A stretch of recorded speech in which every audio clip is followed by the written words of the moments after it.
Ben was he was a bad motherfucker, and it's interesting when you look at a fighter's career. Sometimes people forget about the high points. They don't look at the low points. They look at a fighter when they're not as good anymore, when they're not as committed anymore, maybe they have health problems. They don't look at the time when they were at their highest RPMs. That's what you got to look at it.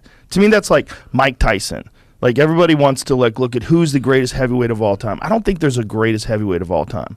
I think the greatest culturally significant heavyweight of all time is Muhammad Ali, because he was more than just a heavyweight champion. He was a guy who they denied him his ability to fight for 3 years because he wouldn't fight in Vietnam. He stood up for a lot of people that did not want the Vietnam War. And he's also one of the greatest fighters of all time. So he's got both things going on. But Mike Tyson, in his prime, in those years from 86, 87 to 89, 90, whatever those years were, where he was just storming the gates. I put that Mike Tyson up against anybody who ever lived. That guy was a special fighter. The Mike Tyson that beat Marvis Frazier was a beast. He was just a juggernaut. Just, you couldn't stop him. He was coming at you, and he had everything. He had knowledge. He had this deep library of films that he would watch, because his manager was Jim Jacobs, who was this boxing historian. So Tyson would sit and watch all these great fighters. This is the Marvis Frazier fight. This, to me, is prime Tyson, other than winning the title at 20, which was prime too. But this is Mike Tyson when he was just at his fucking most destructive best.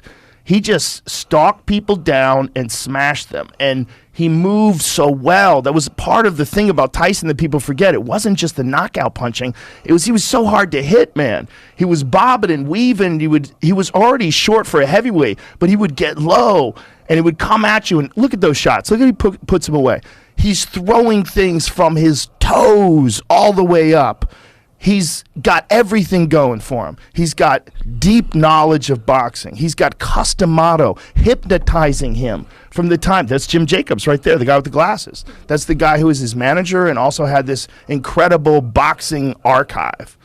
So he had everything. He had the need, because he wasn't getting any love in his life until he was 13 years old. Had his horrible life. Then all of a sudden he gets adopted by one of the greatest boxing minds of all time, who's also a hypnotist, and takes him when he's at his most vulnerable and he's the most need, right? He's on his own, and this fucking guy turns him into one of the greatest fighters the world's ever seen.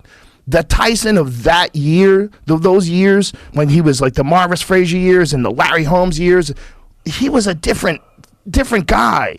It's like a different model of fighter than we had ever seen in the heavyweight division before. A fucking destroyer, man, where every fight was an execution. And, people would look at later on in his life, look at this is him taking Marvis out. I mean, just ferocious, destructive, accurate, precise. Everything is perfect. Perfect. The technique is perfect. So strong. So he had everything going for him. He had incredible coaching. Teddy Atlas was one of his coaches. Kevin Rooney, working with Customato, and then desire. He had everything. He had heart, and he had just destructive power. That for those years, man, there's very few people that were ever like him. There's just some people in every sports, music, boxing. They come along every couple of years and they just blow you away. They blow you away. He was one of them.